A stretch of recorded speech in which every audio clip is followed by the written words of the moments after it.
This is Nathan and welcome back to another video. In today's video, we're going to be continuing to take a look at a scenario where civilization restarts. Episode 46.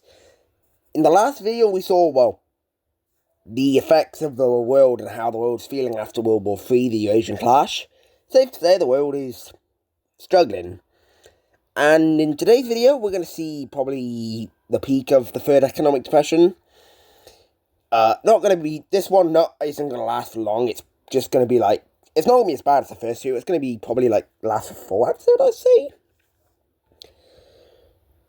But in this video, I think we're going to get onto it now. A little bit after the last event that happened in the last video, which was the Mexican invasion of the Yucatan country, we finally see what the Ottomans, Russians, and the other countries in the Star Alliance have been working on. They've been working with a lot of other countries to form the Organization of States, or the OS. Now, this is similar to the UN League of Nations. It is meant to bring the world together, and is meant to prohibit world wars from happening again. Because so far, 3 world wars have happened in this world. The world doesn't want another one to happen, especially because nukes aren't banned. I want to point that out. There are no nukes left in the world, but that doesn't mean you're banned from developing them. The Lion Team's not going to develop any more nukes, same with Russia. Russia doesn't have the money, the Lion Team doesn't want to develop nukes anymore. They saw how powerful they are. I mean, hell, it obliterated Korea. But that doesn't mean that there are countries that can't, like, for example, I'll name a few countries that are suitable enough to make nukes, nearly. India, they're suitable enough to make nukes. America and Mexico probably are nearly there, maybe not there yet. Chocolate Team in Algeria might be there. No, definitely Chocolate Team, they're really developed. But, yeah, the Blue and Red Team probably would be able to as well.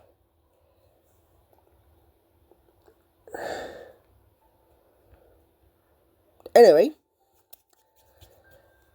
we're going to make a new layer, because we're going to see what the first countries are joint. Oh, what the? Oh. Let me do that. So, what countries are going to be signified that are in this alliance? Well, they're going to have it's a bit small. Let's go to 22. They will have a white circle on them. That's still really small. That's too big. Okay, maybe 30. That's too big.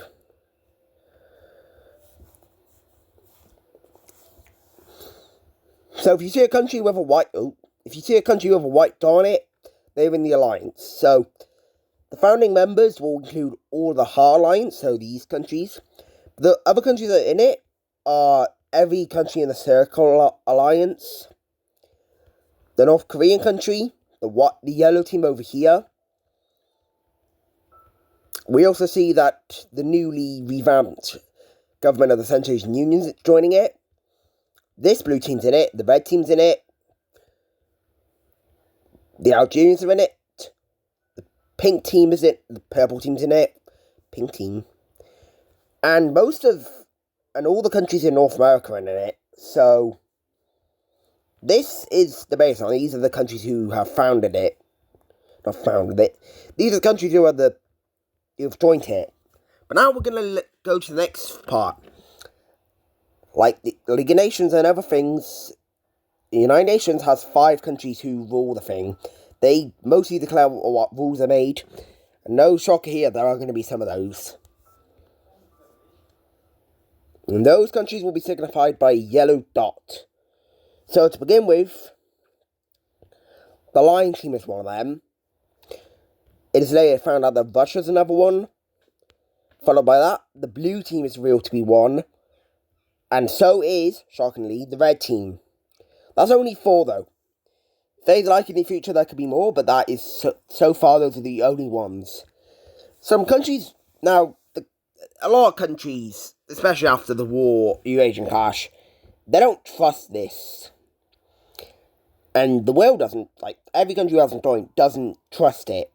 But the countries who are most against it are India, America, Mexico, the Pink Team, and some others. Now, why doesn't the chocolate team join? You know, a lot of the countries who are involved in the Eurasian Clash and on the victor side, they've joined it. Well, the chocolate team is one of those countries who is kind of like they're kind of, is it the word iffy? They're kind of iffy about it. They're like, okay, yeah, cool. We have a new union that's going to try and unite the world, but the chocolate team knows that. The chocolate team kind of knows that World War's kind of inevitable. There is no chance that this won't stop World War IV from breaking out, which I won't to say if it is or not. But now we're going to come over to India, because here we see something interesting happening. With the death of Korea and the death of the Central Asian Union, the idea of democracy is starting to die down. Korea and the Central Asian Union were the most democratic countries in the world, but they flipped. They wanted to dominate the world. And obviously it failed. But people within these countries, they don't trust the Ottomans, they don't trust the Russians, they don't trust anybody. They want to get into power themselves, and that is exactly what we have happening in the Orange Team, or India.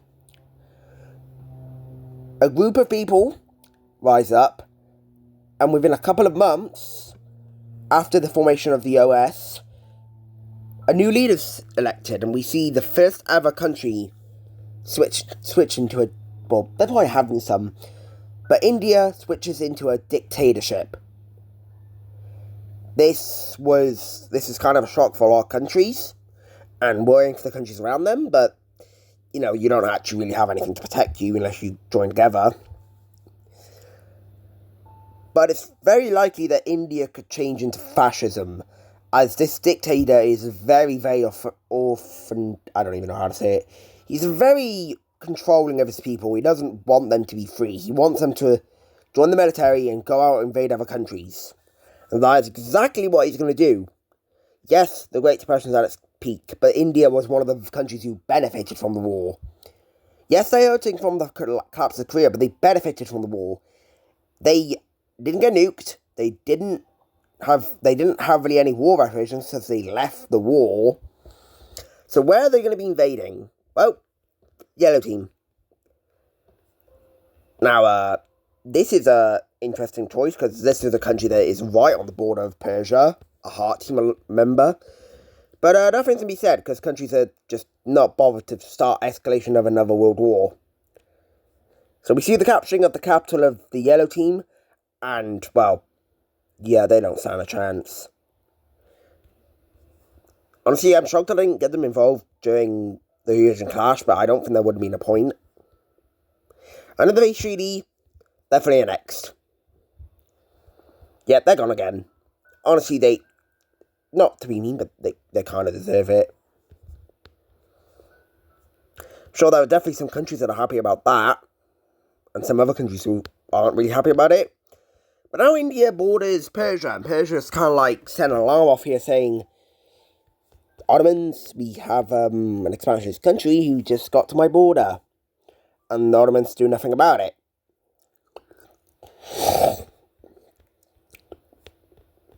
Now we're going to over to America. So you remember before World War III, they were discussing whether to join the Square Economic Alliance, and they've decided they will not be joining it. Why? It was one country, and it's a country that doesn't have much power over the other three. The other three didn't want to join it. And just like that, America will not be joining the Square Alliance. They are not going to join it. They don't have any interest. But now I think we need to talk about South America, because has anything really happened here? I'm trying to think, has anything happened here? I'm really not sure. But why am I down here? Well, this blue team, they're collapsing. Their economy, oh my god, I just realised the Falklands aren't coloured in. It's fine, it's an island. But the blue team's just gonna shatter. Like, they can't keep up with all the economic crashes that are happening. They're just gonna collapse. So let's take a look at this collapse. So taking a look at this collapse, we can see that a new Uruguay country is going to be formed. A new, I'm going to call them Chile because they are basically Chile. Oh shoot. We see a new Chile country forming. And kind of in a sneaky way, the grey team... Oh my god, I'm not on the right thing. A bit of a sneaky way, the grey team kind of joined and took this. But with that, this country's collapsed, and then they've got a new government. All the countries around them set it up. Hopefully it doesn't collapse, because, you know, they don't really want that, do they?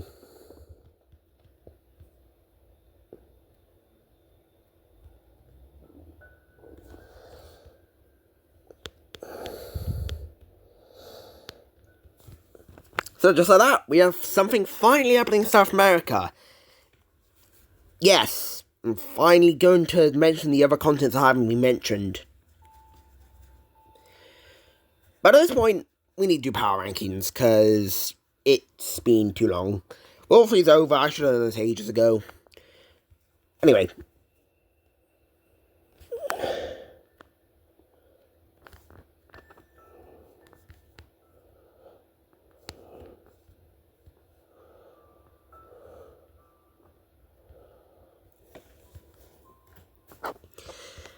At number 1, we have the Lion Team. This is a spot the Lion Team never wanted to see themselves in, mostly because, again, they don't want to be they don't want to be looked at as the rule of the world. We've seen what's happened with the strongest countries in the world. Each one of them ended up being corrupt, and the Lion Team doesn't want that to happen to their country. They don't want their country to become a corrupted mess. At number 2, we have the Chocolate Team. Now, I think the Chocolate Team is another mention. They definitely gained from World War III. They didn't lose. Like India, they gained a lot of power from World War III, and they have definitely gone back to, maybe not their prime, but they're definitely getting there. At number 3, we have Algeria. Now, this might be a shock. I don't know. I think I spelled that right. This might be a shocker. They're still a new country, but again, they gained from World War III, and they were already a strong country with very developed land.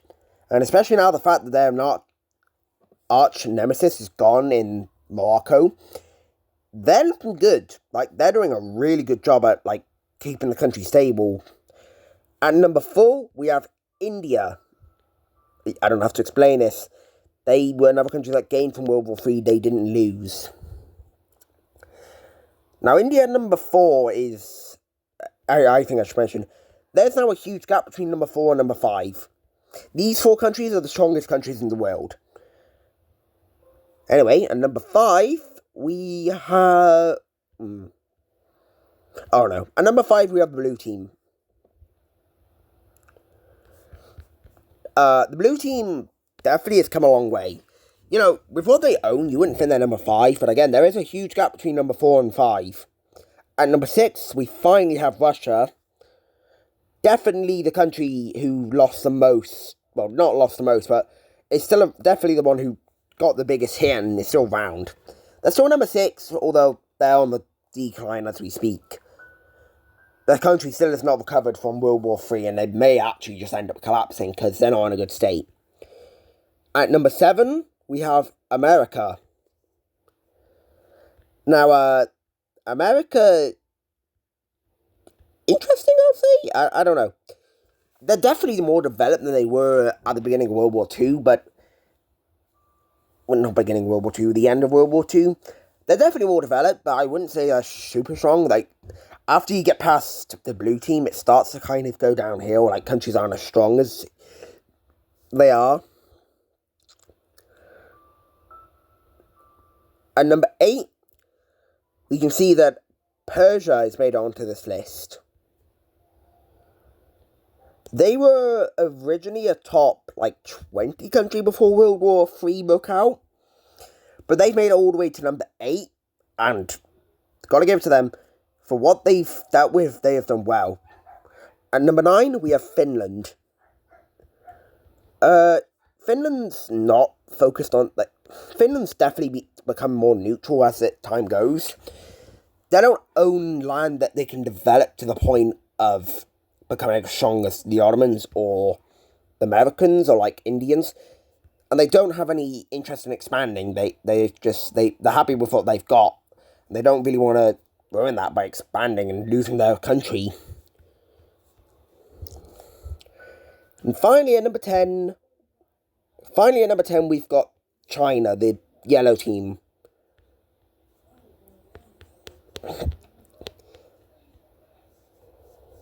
Now, are these guys, they're kind of at the point where you're like, okay, these countries are not as strong. Now, I want to expand the top 10, but I'll just say it. Number 11 would probably be the red team, or Vietnam, or, like, I don't know. There aren't really any other strong countries in the world.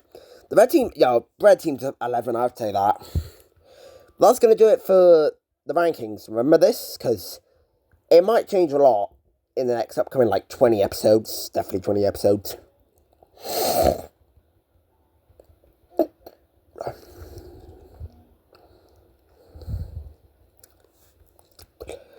Anyway, that's going to do it for this video. Maybe not as eventful as some of the others, but we just had World War 3. It's not going to be as eventful as it should be. Anyway, that's going to be it for this video. Really hope you enjoyed, and I'll see you in the next one. Bye.